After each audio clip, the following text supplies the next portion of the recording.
Hello friends, সবাই কেমন আছে? আশা করছি সবাই ভালো আছে। আমিও ভালো আছি। আজকে বানাবো মটন। তার জন্য তেলে প্রথমে দারচিনি, এলাচ, লবঙ্গ ভেজে নিয়েছিলাম।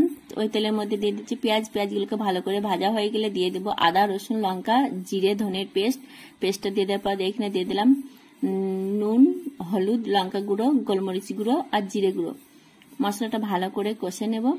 মশলাটা কষা হয়ে গেলে দিয়ে দেবো এবার মটনটা দিয়ে দেবো।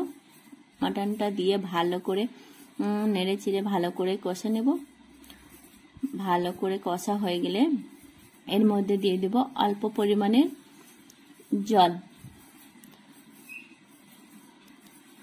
তো সাথে তেজপাতাও দিয়েছি, তো জলটা দিয়ে দিলাম। তো মটনটা হয়ে গেছে। এবার দিয়ে দিলাম একটু ধনেপাতা কুচি আর দিয়ে দিলাম একটু ভাজা মশলা। তো আমার মটন রেডি। ভালো লাগলে অবশ্যই লাইক, কমেন্ট, শেয়ার করবে। Thank you.